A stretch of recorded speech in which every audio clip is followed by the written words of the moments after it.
PT Elnusa Tbk terus mengoptimalkan integrasi kapabilitas teknologi, engineering, operational service hingga chemical solution di kawasan hulu migas nasional.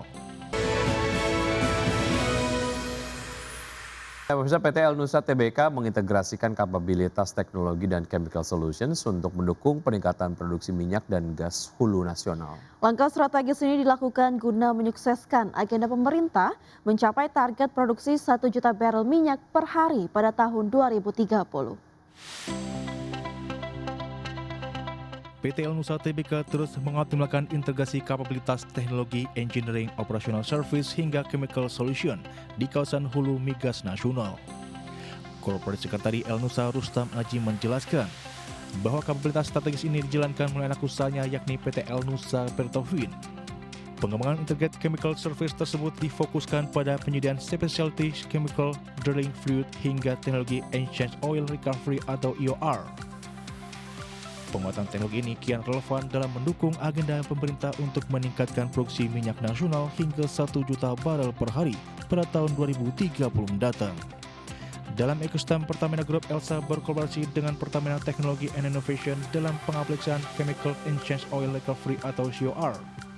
Sinergi ini juga melengkapi rekam jejak 5 tahun alih kelola wilayah kerja Rokan oleh Pertamina Hulu Rokan, termasuk pelaksanaan proyek COR Rama per 8 Juli 2026 lalu. Sementara itu, portofolio layanan Integrated Chemical Service milik Elsa mencakup fluid separation, flow assurance, asset integrity, water treatment, hingga penguatan kandungan lokal. Seluruh kapabilitas ini telah diterapkan secara luas pada berbagai aset upstream Pertamina Group di regional 1, 2, dan 3, seperti Pertamina EP dan Pertamina Hulu Mahakam. Manajemen menjelaskan bahwa integrasi ini menjadi keunggulan kompetitif perseroan dalam menciptakan nilai baru bagi industri energi Indonesia. Berbagai sumber untuk ID Action.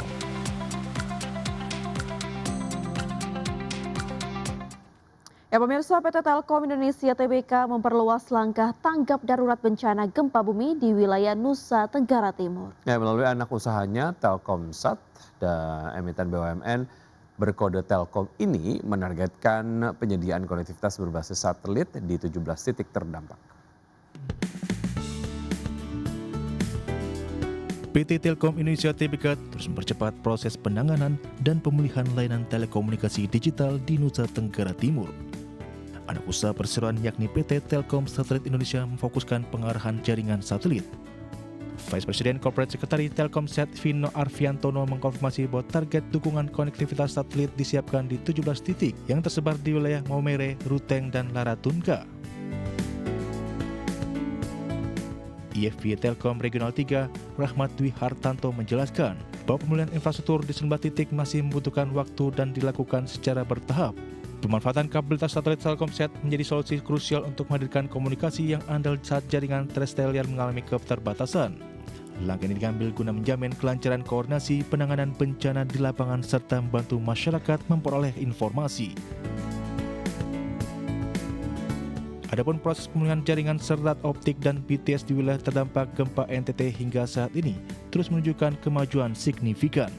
Selain mengerahkan tim teknis, Telkom Group juga menyediakan posko internet gratis bagi warga, serta paket darurat untuk pelanggan Telkomsel melalui kode dial bintang 888 bintang 20 pagar.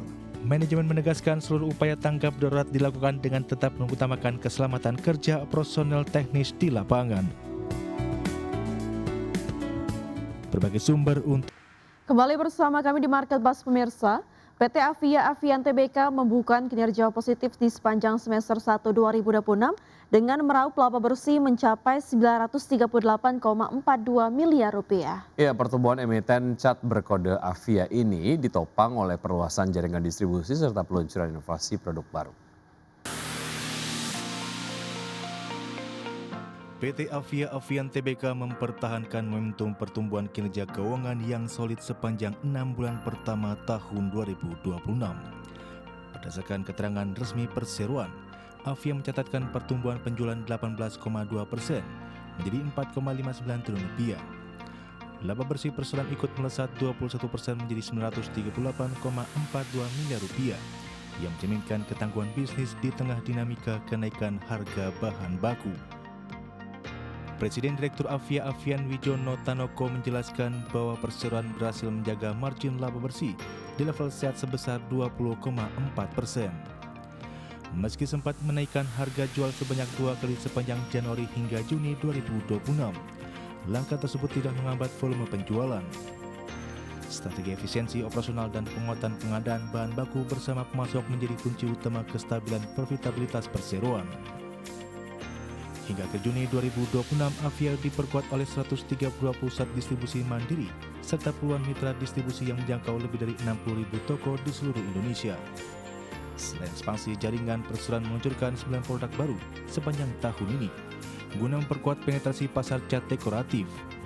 Manajemen optimis dapat melanjutkan momentum pertumbuhan yang berkualitas dan berkelanjutan pada semester kedua 2026.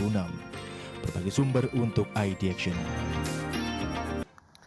Ya, pemirsa, harga minyak berakhir di level tertinggi dalam lebih dari 3 pekan pada hari Selasa setelah Iran menyatakan akan mengambil sikap yang lebih defensif ataupun ofensif dan Selat Hormuz tetap ditutup. Penguatan harga juga terjadi setelah Amerika menolak memperpanjang gencatan senjata. Minyak mentah berjangka Brent ditutup naik 0,17% menjadi $91,02 per barrel, sedangkan minyak mentah berjangka West Texas Intermediate menguat 0,52% ke level $84,94 per barrel. Kedua kontrak tersebut mencatat level penutupan tertinggi sejak 24 Juli. Harapan terhadap tercapainya kesepakatan damai antara Amerika Serikat dan Iran semakin menipis.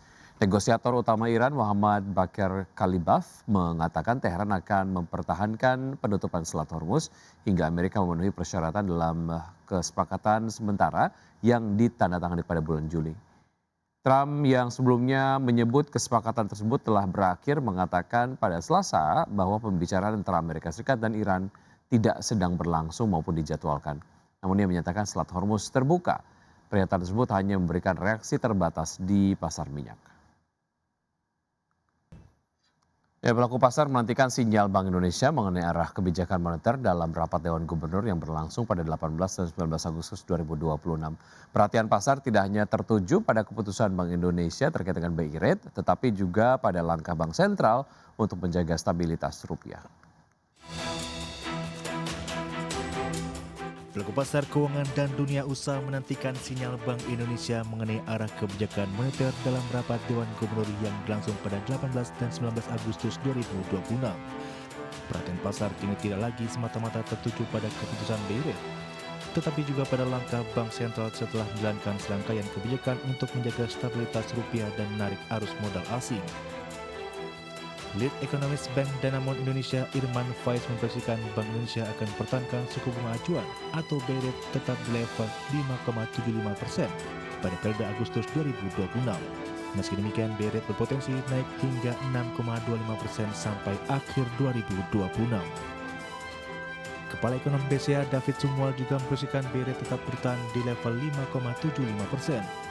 Menurutnya kondisi market relatif kondusif lantaran investor kembali mengambil risiko dengan memindahkan atau menambah uangnya ke negara-negara berkembang seperti Indonesia.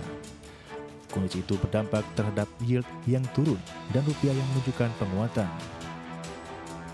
Diketahui sepanjang Mei hingga Juni 2026, Bank Sentral menaikkan BI Rate secara bertahap hingga 100 basis poin. Pada Mei 2026, BI Rate naik 50 basis poin dari 4,75% menjadi 5,25%. Menurutnya dalam RDG mingguan pada 9 Juni 2026, Bank Indonesia kembali menaikkan suku bunga acuan sebesar 25 basis poin menjadi 5,50%. Pada RDG Juni 2026, BI kembali menaikkan BI Rate sebesar 25 basis poin menjadi 5,75%. Sementara itu dalam RDG Juli 2026, BI memutuskan mempertahankan BI Rate di level 5,75%. Berbagai sumber untuk ID Action.